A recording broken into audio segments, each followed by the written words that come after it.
one. Yumi, Sakuma, lovely to have you on the show. Thank you for having me. It's a real pleasure. It's really exciting to get you on the show because there's so many things that probably you and I really want to talk about what's happening in the world right now and what that means culturally. You and I are both people who kind of have spent our life in split cultures, Asian culture and Western culture. So I feel like, yeah, we have a lot in common in some way. But yeah, like for folks out there who don't know about you, can you please tell us about yourself and your career and how you started? Yes, yes, yes, yes. All right. My name is Yumiko. Yumi. I'm a New York-based writer slash producer. I write stories about culture, fashion, how to spend our money, how to be conscious about our living, being ethical, sustainable, all those stuff. I also produce, I don't make products, but I produce shoots, fashion shoots. I help making catalogs, fashion stories in the magazine. I do all of that as well. That's a lot of boxes. I like Yeah, people who are multi-skilled. yeah. I feel like I I feel like today, um, in the past, like being multi-skilled and being in so many boxes was considered like a stupid thing to do. But nowadays, we have the freedom to do so many things that we love. Yeah, we also diversify our income, Yeah, which could be a very good thing, especially in a time like this. absolutely. So you grew up in Japan, for Yes, people who that's don't correct. know, and now you've been living in the States for more than what, 2 decades? I moved here in 96 and I moved to New York in 98. So I've been here for more than 20 years. Yeah. So you're a real true New Yorker then, I would consider you. Um, part of, Okay, after 20 years, you could be a New Yorker. yeah, you have that tough, don't mess with me vibes that New Yorkers have. I feel like Yeah, New York is probably a very good character building toughness exercise for a young Japanese woman. yeah, especially in the 90s, late 90s, things were a lot rougher Mm, and people weren't gentle. I feel yeah. like New Yorkers have become a lot more gentle over time since I moved there. And I look young, so I had to look tough, and I lower my voice a lot back then. I That like people don't give me hard yeah. time. I find that I find the same in Paris. A lot of women, a lot of Parisian women who grew up their whole life in Paris have this really tough outer shell and a deep, tough voice to show the world, like, don't mess with me kind of thing. And definitely that rings true to New Yorkers as well. Yeah, Yeah. yeah, yeah. I started to smile a lot more. I realized, back then, I don't think I was smiling. I was trying to look pissed off all the time, That grumpy and pissed off. that sounds really tiring, It was kind of tiring. Yeah. right? I I like I used to love, New York used to be a different place for sure, and it was beautiful in a lot of ways. But I also like that New York has become more of a place of community. Mm. Yeah, you can let your guard down a little bit sometimes. For sure. It's like I think of it as a gigantic neighborhood. Yeah, that's really lovely. Um, I think that I I can draw parallels when I started my business. I thought that in order to be a woman and to own a fashion business, I had to be tough and I had to be the B word, like a bitch, because people wouldn't take me seriously. Manufacturers would walk all over me, and like, especially when I started my business, wholesaling in Japan, and people wouldn't take me seriously because I was this young, like, girl. People would call me a girl, and like, yeah, I felt like I had to be this tough person, which bummed me out because I don't want to be that fake persona just to do a business and like to do something that I love. And gradually I realized, like, you know what? Like, I can be myself. It's fine. I work with people who respect me. I choose not to work with people who don't respect me. And then you find that happy medium. Yeah. Did you find a happy medium in New York? Yeah, I mean, started to I definitely went through that phase where I felt like I had to look tough to be taken seriously. But like you said, it's very tiring to keep pretending to be somebody else. Yeah. And eventually I feel like you know, found my voice and started back and I started to feel more relaxed Mm, and I gained some confidence that I used not to have. yeah. And I feel a lot more comfortable these days just being who I am. Mm. Well, like, your work, you've done work on the role of women in the workplace and in being, you know, higher up figures in industries. Like, do you see a big cultural difference between, like, the Asian workplace culture, and the Western, like, Americanized work culture of how women are viewed and treated? For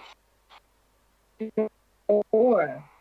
Uh, I feel like I've been very lucky to be surrounded by people who wouldn't say offensive things in terms of sexism and ageism and all kinds of Yeah.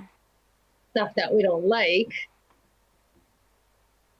But I'm very familiar with the culture where I've been in a meeting where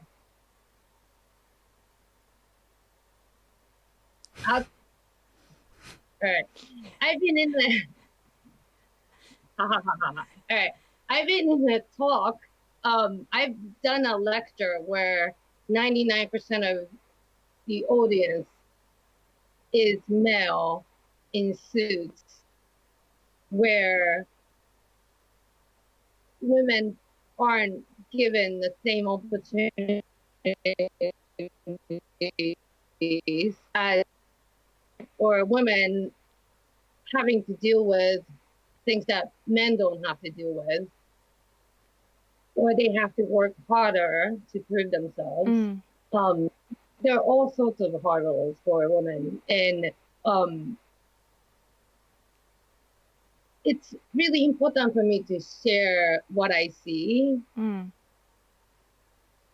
in New York or in America or bigger community, international community, how women are making advances in saying no to status quo and being vocal about supporting other women and other minorities, and also like share my experience as a woman growing my voice. I want my my ultimate goal is to encourage women and young Japanese people to find their voice and find their passion and experience the same exciting things that I have experienced. Mm. Yeah, well, this idea of sharing perspective is so important for a writer, but to me, it's so important to share different points of view across cultures, across genders, races, because that's how we can develop empathy and compassion for different people. Um, I've seen, especially in the last 5 years, this a big postmodern like female empowerment movement, which is wonderful. I think it's been great to share our experiences together and voice our needs and opinions on a on a bigger platform. But at the same time, there have been big corporations who've used this as like some bullshit CSR Yeah. campaign, which has really like devalued our authenticity and our cause. When you have like inauthentic, just inauthentic reasons for voicing a certain opinion. And these are big companies, especially in the fashion industry and sportswear industries like Nike. For sure, Nike have used this as their sales point of sales for a long time, and it really like gets under my skin because once the world is oversaturated with a particular cause like female women's rights, and once that's slapped on billboards, on buses, on saturated on the internet, it loses its power and people start brushing it off, and people feel like, especially men, feel almost overwhelmed, and in a sense they feel like bad people for a culture that's been built, that's developed since the beginning of mankind. So to villainize men is, to me, not being the right approach at the same time. Do you have any opinions on this idea as well? Yeah, it's I feel like it's a thin line that we have to walk Yeah. on because the F word is so polarizing. Obviously, I support feminism with all my heart, Mm. but it also has invited backlash and a lot of divisions. Mm. And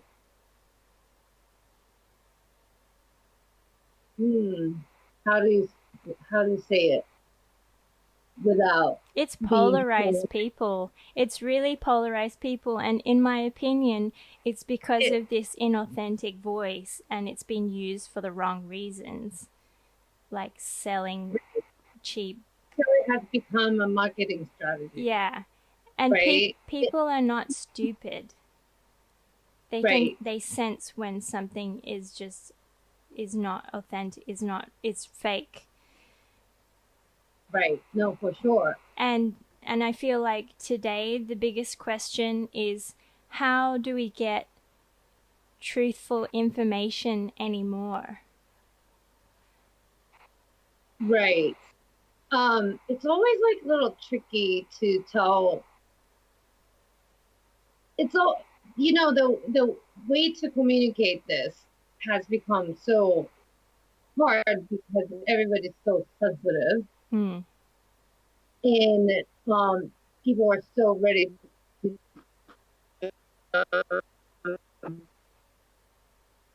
judge each other. And when somebody disagrees with you, it's not easy to react to it without thinking it through, and the conversation becomes an argument. Mm. And I always have a hard time. I'm on Twitter, and I'm pretty vocal about things, and I try to understand. It's very difficult to keep the empathy when somebody's coming at you Mm. with a certain point of view, and then you become a person that you don't want to be. Mm. And that happens all the time, and I'm sure it happens or Facebook. But that's the nature of this like online discourse at the same time. People have this knee jerk reaction to things, and for some reason a comment on social media is received like an attack on their personal existence. Which is just like, people need to chill out, really. Right, right, right. I Right. mean, you had an experience of coming forward with your experience. Yeah, I mean, I I tread this fine line because like I own a business, like, but also I feel like it's really important to voice my opinion because that's the identity. That my business is quite a selfish artistic endeavor, and I feel like my opinion is very important. Well, to find inspiration and to run my business. So there's this fine line, but obvious, like, touch wood, I don't get so much like, hate on the internet. But when I do, like, I really, I don't engage with it on the level that I would take it as like a personal attack on my existence. Like, people, haters gonna hate, let them vent. Like, this is the internet. And I think it's important to keep this dialogue online and not to delete these comments and to let other people see them as well, and let that conversation blossom and turn into whatever it wants to be.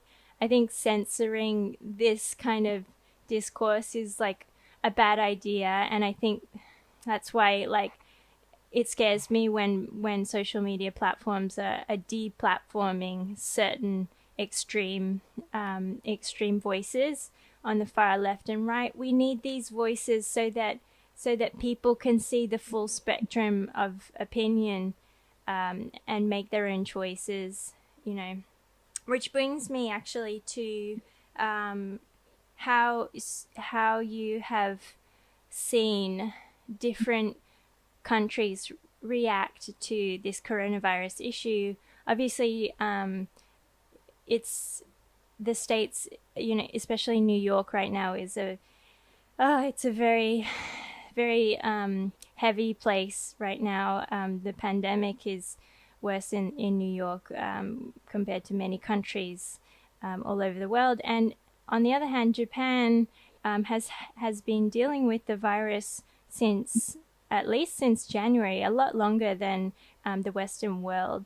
Like, do you see any vast differences in the way that, like, Trump and Shinzo Abe have been dealing with the pandemic? And this is not to say that one person got it more right than the other, but there are vast cultural differences we're talking about here, and Oh my nobody's God. perfect. I mean, if I was to make a ranking of the world leaders handling of coronavirus, two of these gentlemen would be at the very low level. And there was a lot of peril. They Mm. were largely in denial in the beginning. Mm. They were still acting like, if they hope hard enough, the virus would go away. It magically happened. That. Um, in terms of people's handling, I think both New Yorkers and Japanese have inspired me in terms of the kindness Mm. and empathy that people can show to each other. And they have impressed me with ways that people can unite and make things happen. Mm. I think we're sort of faced with this new reality that's been actually kind of true for a while, but this renewed idea that governments lie Mm. and that we have to rely on ourselves to protect ourselves Mm. and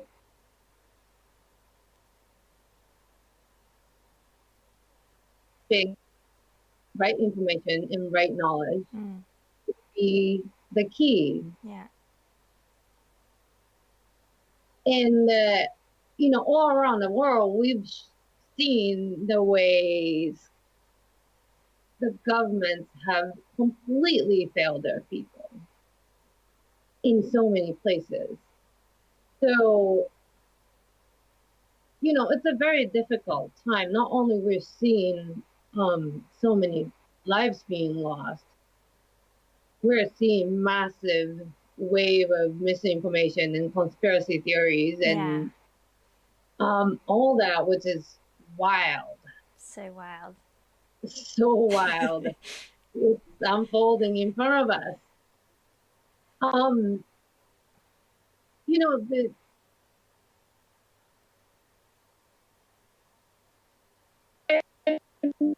the business thing, and but I find myself contradicting with what the government's telling people. Yeah. And it's been that way. I was in Japan up until March 2nd, and I just kept thinking, like, this could not be true, this could not be true. It's true that in Japan, in general, a lot of habits that people live by, like taking off your shoes or washing your hands, a lot of people always wore masks Mm. around this time of the year. Um, a lot of people are germ phobes, and that's being apparently slow.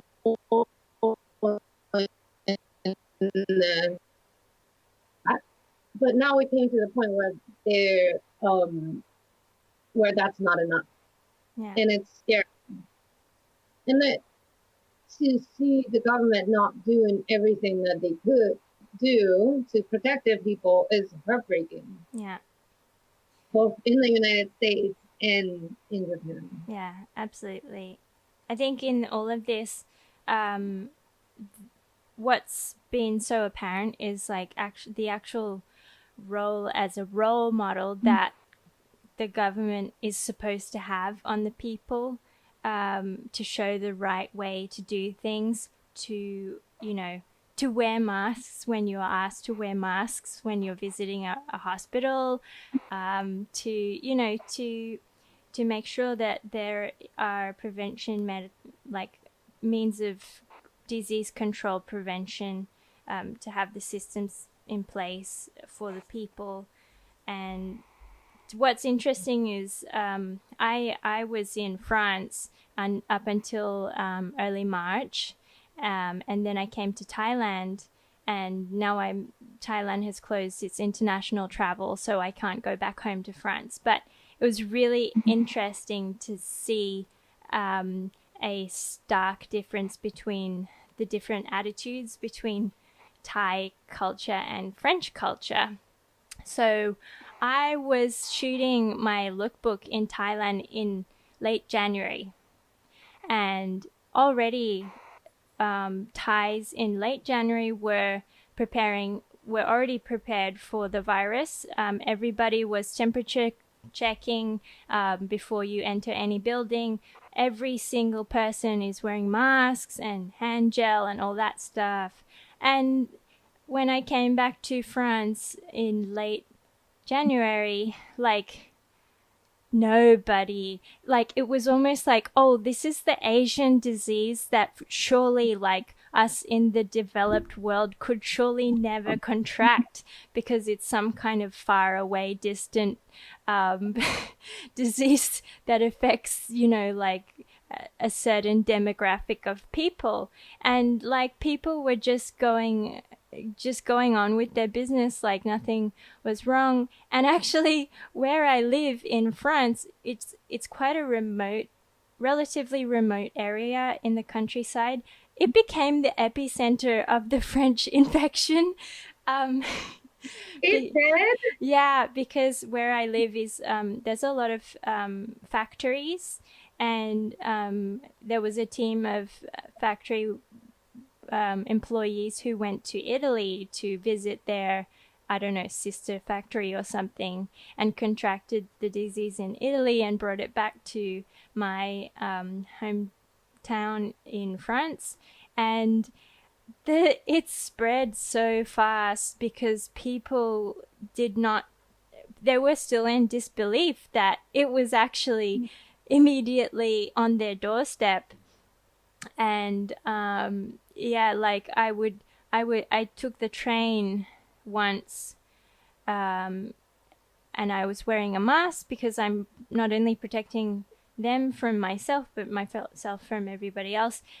No, people would look at me like I was some dirty evil person because I was wearing a mask. My husband, who is also half Asian, he's way more extreme than I am. He's wearing a mask no matter what, even gloves when he went to the supermarket, and people were looking at us like we were the scum of the earth.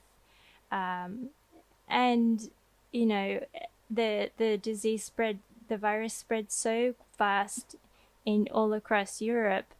But thankfully, in France at least, there is such a strong social support system that people, compared to many other countries, people who live paycheck to paycheck have the support, financial support and medical support by the government.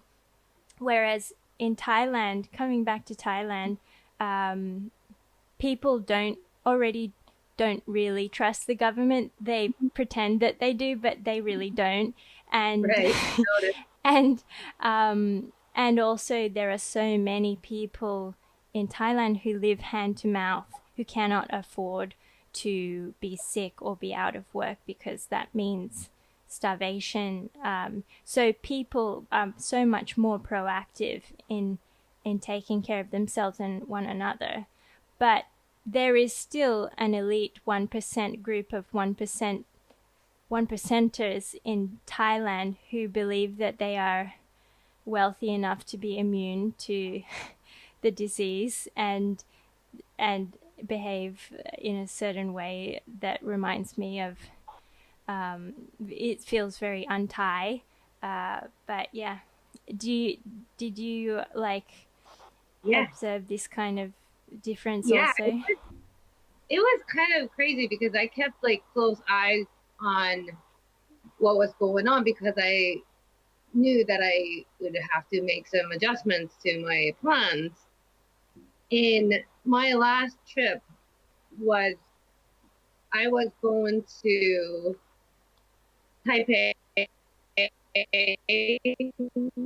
for a few days to Bangkok. And when I decided to cancel both of those trips, I told my friends in Taipei that I wasn't coming. and they said, oh, it's probably a good idea because, you know, Japan at the time was in the top 3 countries in terms of numbers of cases. And so they said, oh, it's probably a good idea. You know, people might not want to see you. And I was like, okay. And I told my friends in Bangkok that I wasn't coming, and they were like, what are you overreaction? Like, what are you overreacting to? Like, it's fine. People are traveling. And I was like, what? But I canceled them anyways. And I stayed in Japan for a couple more weeks, and I came back. And the whole time I was looking at this in New York that indicated there was no one who was infected. And I kept thinking this could not be true. There's a large Chinatown. People travel like crazy in and out. This could not be possible. And then so I came back. Nobody was wearing masks. Yeah. And I was told that I shouldn't be walking around with a mask because there has been some cases of Asian women being assaulted by mentally ill people or aggressors for walking around with a mask. So I felt very conflicted because, you know, I had just been to a country that has high infection numbers.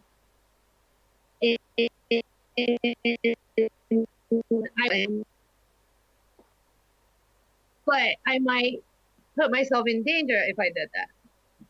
And then 5 days later, I went to a lecture and it was completely full.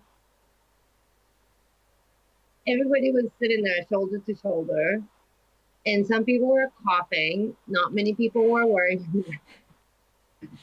And I was like, let me get out of here. And I came upstate that day, March 7th, and I've been mostly here. And all my jobs were canceled. And I just have no reason to go back to Brooklyn right now. But of course, New York was, became an epicenter. Like, there are a lot of things, doors, elevator buttons. People were not accustomed to wearing them at all. People hated it.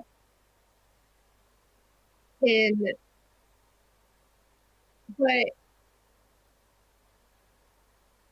New York,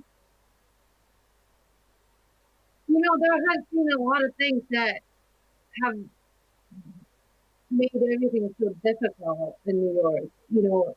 Living in New York has become so expensive and crowded and stressful. And, it's still going through the really difficult time. People are fighting for their lives, and there are people who are working in the front line, risking their lives. But for a place like New York. And we are all forced to slow down. And as much as we hear all these horrible things on the news about, people saying horrible things to Asians, and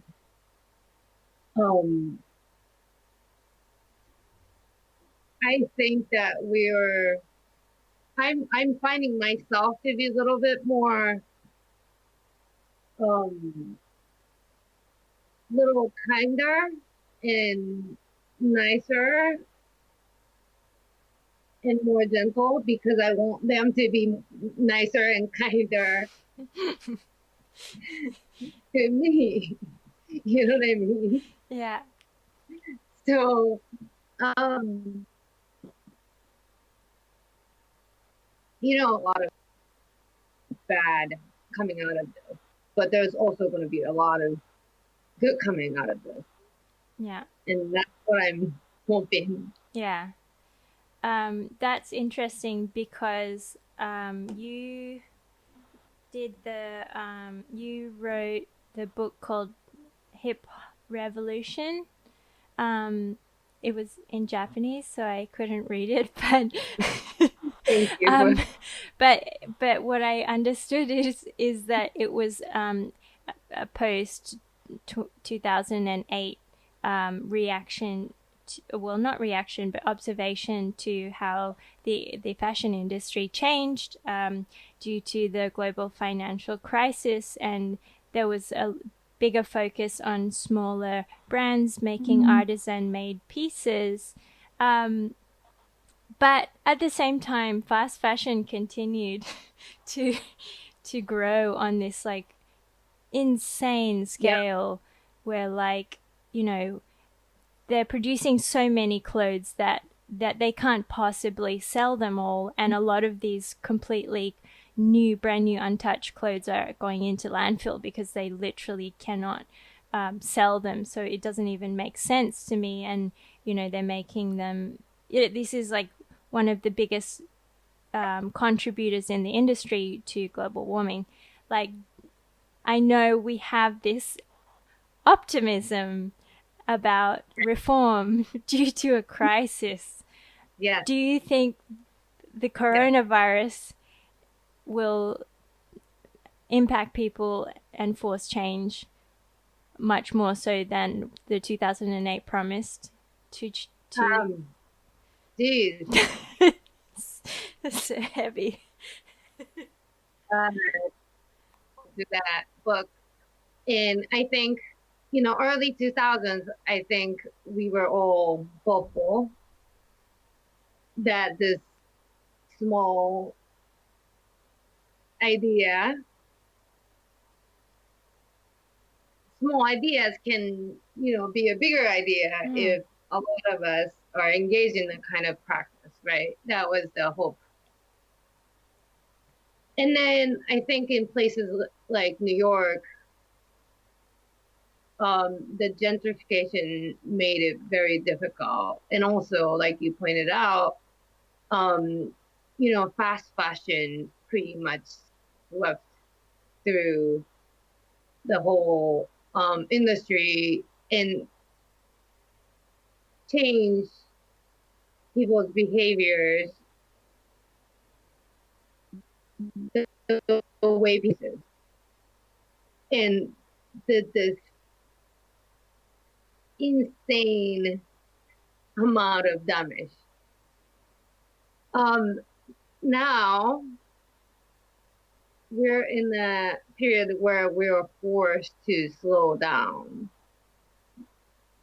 And I think we're at the point where like manufacturing business will have to change drastically.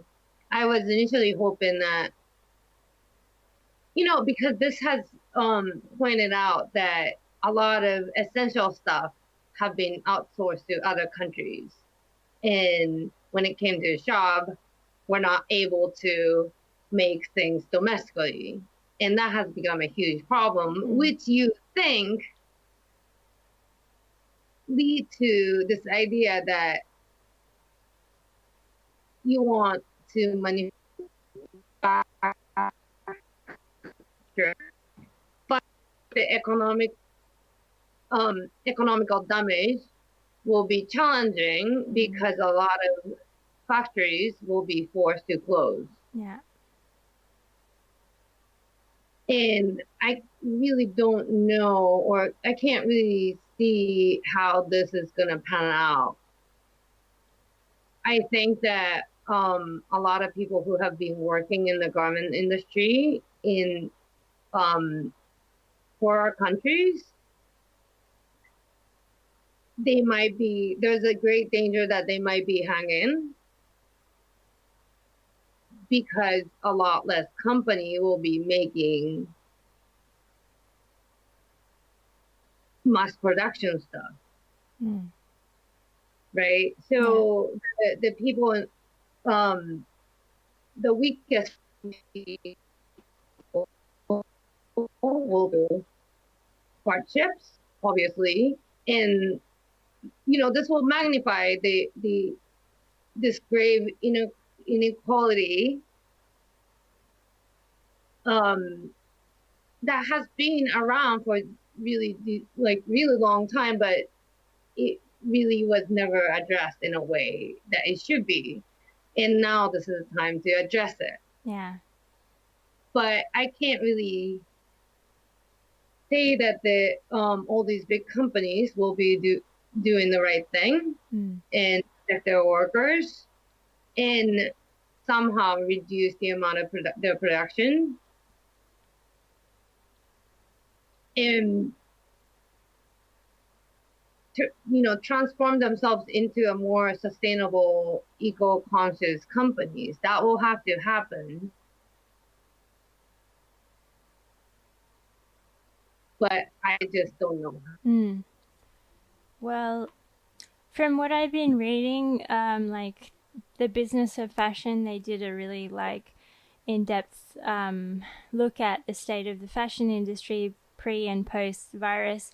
I think like what's going on right now across all industries is like this kind of economic Darwinism, where it's the survival of the fittest. So in the fashion industry, there were so many cracks in the path that were just getting, like so many businesses were just getting by just kind of covering up their flaws with this like fast pace cycle of the fashion calendar. But now, that everyone has been forced to close their shop doors. There have been so many big companies like J. Crew filed for bankruptcy. What was it? Was it JC Penney? Shut like completely. Yeah. So many big fashion brands have just defaulted or filed for bankruptcy just because this pandemic has just like finally uncovered, just melted all of their foundation, which is great. But then you have companies who are profiting so much from this pandemic, like Amazon, then you have like all the tech companies like Zoom who are just like growing like crazy. And but at the same time, these companies are being held responsible for the way that they're treating their workers. Like, on the 1st of May, there was a big strike to rally for the safe working conditions for the essential workers in Amazon. Actually, in France, Amazon France was forced to close down by the French government because they were seen to not actually be providing essential services, and all the while like not treating their workers in a safe manner. So I mean, that's cool. That I think a lot of businesses will disappear, a lot of corporations will default, and the governments will not have money to bail them out anymore as they did in 2008. But there will still be some like big players who will be able to actually do well off this situation. Yeah. But if I could make any observation, it's if I look at Australia, because leading up to this crisis, Australia had the worst bushfires in history, and it was so devastating that, and me as an Australian, I was able to see that people's consumer behavior changed very quickly because of this environmental disaster. And people, became, as you say, as you found in New York, people became a lot kinder to each other, and people voiced their opinions on the flaws in government and in corporation. So therefore, in this pandemic, the Prime Minister, Scott Morrison of Australia, has had to really prove to the Australian people that he is worthy of being the Prime Minister. But so I think it's interesting to look at Australia as like this small test, but as we all know, every culture is so different. We can't judge one country success just on face value. So Yeah, but yeah, to but to reflect on that point, I think this is the biggest opportunity for people who work for big companies like Amazon to make sure they protect yeah, their workers. Um, Also about spend our money with companies that do the right things in protecting the workers, but also paying them fair wages for, you know, yeah, risking their lives and to making sure that our lives goes as smoothly as possible, getting food, getting shipments and all that stuff because we still are being able to live our lives because of those people. yeah, And I think as consumers, the least we could do is to put our money in companies that protect their people. yeah. Do you believe that corporations can can be responsible for ethical practice or Yeah. yeah. I think that the companies will have to have a sense of purpose, right? I think these companies that are newer companies, there are small, a wave of newer companies that really are founded on this idea to serve the community. And I think we're going to see a lot more of that. But the corporations, as we know it, especially public trading companies that serve stockholders, I do think that there's a fundamental flaw in that structure. But at the same time, I believe that even bigger companies are not stupid. So I think we do have a power to push them collectively for the left. And I do have very romantic idea about consumer activism. No Well, matter how many times I'm disappointed, that's our job, is to keep fighting this fight. right? Oh, it's so tiring. But yeah, Yeah. but I think in terms of like, environmentalism also, this is a great opportunity too, because, this whole virus situation is proving that fossil fuel is making people sick and more vulnerable to virus and respiratory diseases. Oh, learning this, how this is affecting people's health, and it's being talked about. We've been warned about this virus, not this particular virus, but the possibility of pandemic. And most of the world have been like, meh, the same way that they have been reacting to this environmental crisis as well. So I think this really is a test, Yeah. you know. Yeah. Speaking of reform and change and new economies, I want to talk about your book that you released last year, Let's Talk About Marijuana, which I also couldn't read.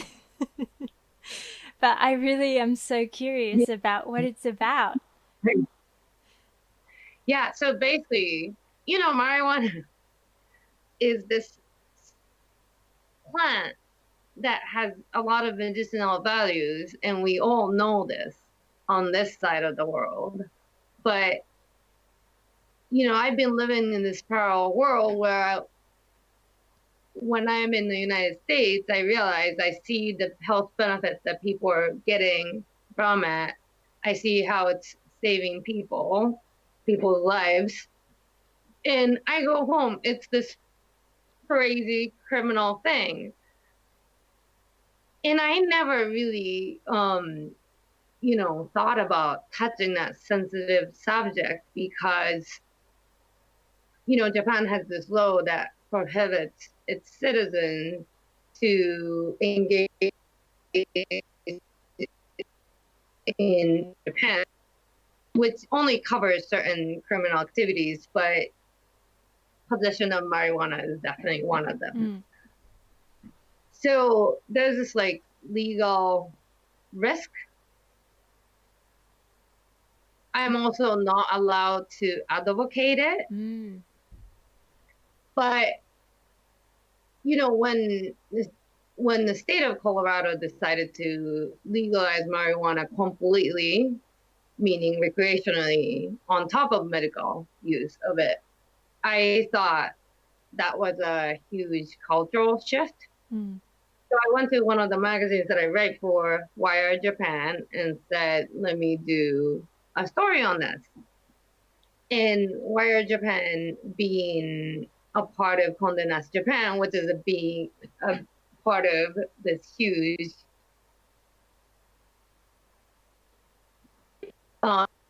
meaning that they're not Japanese, they let me write a story about it. When that came out, I was approached by a publisher asking me if I wanted to put out a book. So I had to say yes, because, you don't want to say no to that kind of opportunity. So I wrote a book about how it became illegal to begin with, and how it became legalized. Not completely legalized yet in the United States, but in terms of,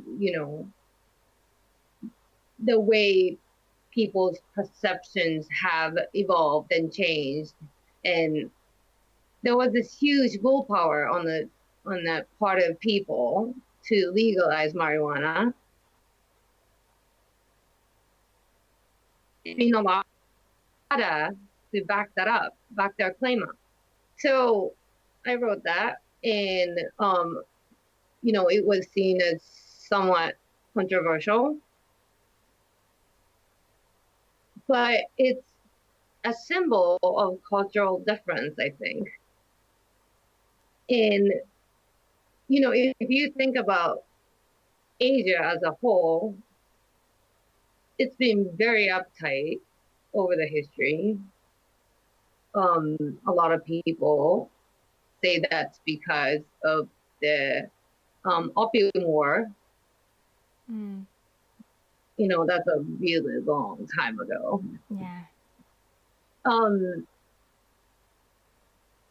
But it's such an interesting topic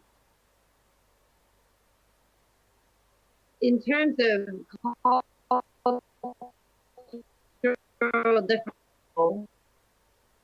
If you look at Thailand, it only made it illegal in the 70s.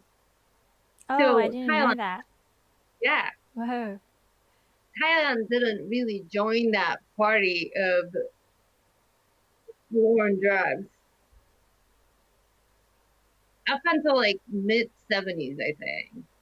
But before that, it was practiced by some people for medical reasons. And then there's a whole history in Asia surrounding herbalism. So it was something that like got ripped apart from Asia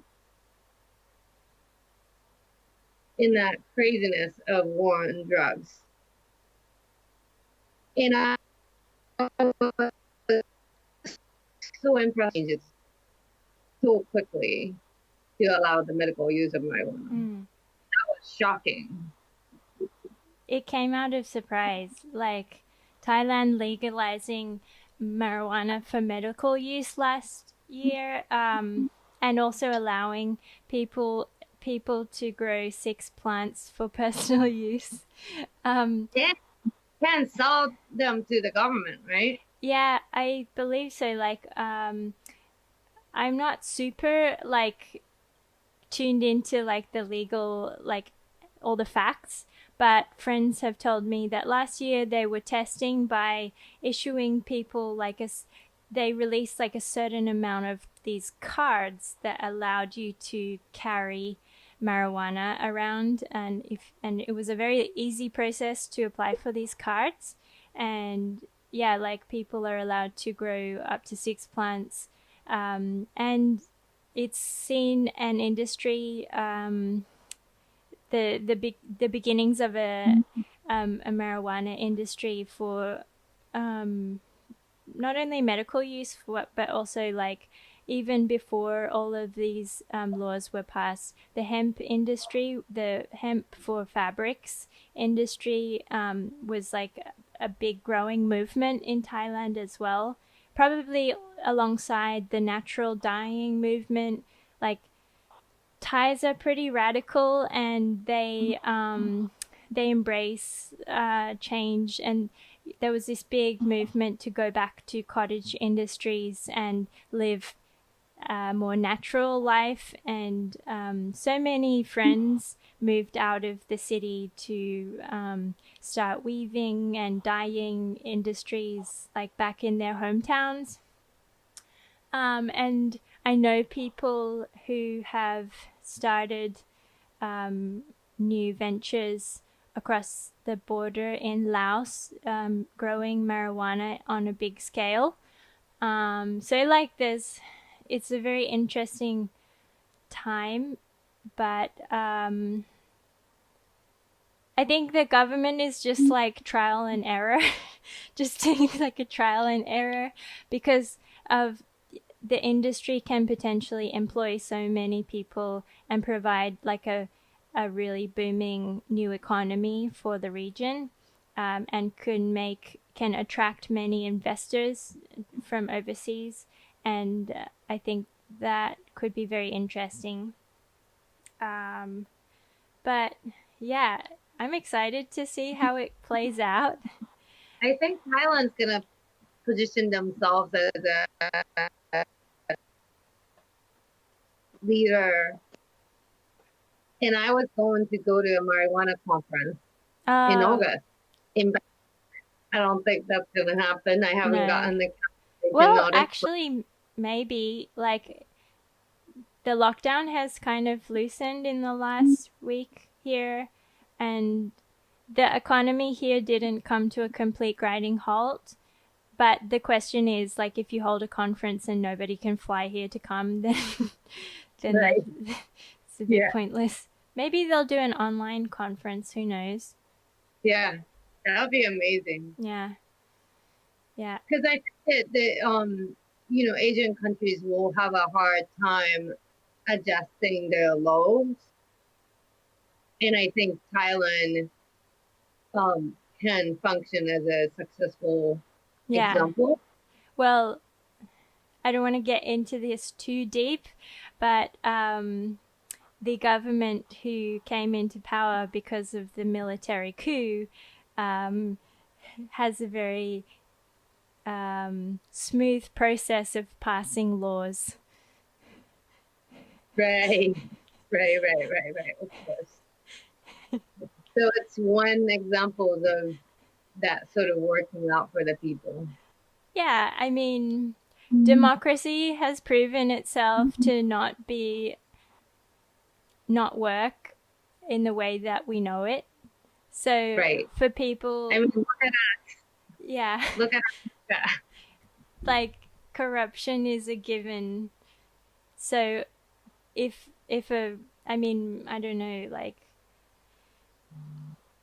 yeah, I mean, corruption and suppression from in this top down model, pyramid model, um, is now being questioned because of the internet, and there's so much dialogue going on. I have so many conversations with like taxi drivers in Thailand from up country who are like so wise with their perception of how things really work, that I don't believe that people can be suppressed by lack of education anymore, which is really cool. And this attitude of having wealth and knowledge to suppress societies to work in the way you want it to work will be a thing of the past very quickly, especially in Thailand with the crazy expanding middle class. But yeah, it's exciting. That's great. You don't hear that anywhere else. The rise of middle class. No, we're talking about the middle class. Yeah. Middle class is shrinking, which is a huge problem. Well, except for China and India, where the middle class, this crazy, huge, booming middle class, has led way for all the low-cost carriers and like the consumption of, in Thailand, like this booming middle class is now enjoying travel, is enjoying fast food. Not a great thing. But there's this huge.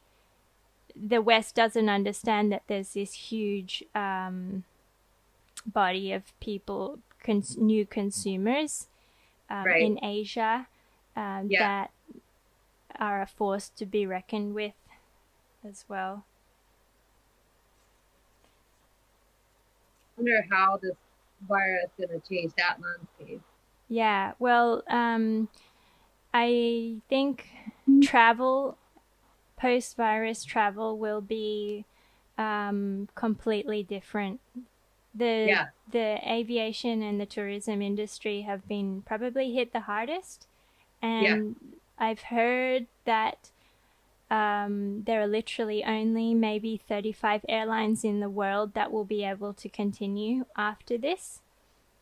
So, I'm not surprised. Yeah, so travel will be very different from how we know it, which will be very interesting. I'm for myself, I'm sort of reflecting on the fact that the way I've been traveling for the last of years, I'd be one city for like 2 nights, and I'll go to another city and another city, and I'm realizing how much I've missed. And I wish I could redo that. But a lot of people are having this like internal conversations right now. Yeah. And I think that it's a good chance for us to reflect on what travel were to us and how they will be. I think it might become more precious. Absolutely. Slash more expensive. Yeah. And it might become in the past, but it might not necessarily be a bad thing for the world. Oh, for sure. That is hopefully, if there is an economy to go back to. Right. But yeah, well, let's leave it at there, Yumi. Thanks so much for being on the show. This was so fun. I know. So good to talk. Yeah, let's do this again sometime. For sure. Well, if anyone wants to look you up, how do they find you? Yumiko Sakuma on Instagram. That's my handle on Instagram or Twitter. Cool. All right, everybody. Until next episode. See ya.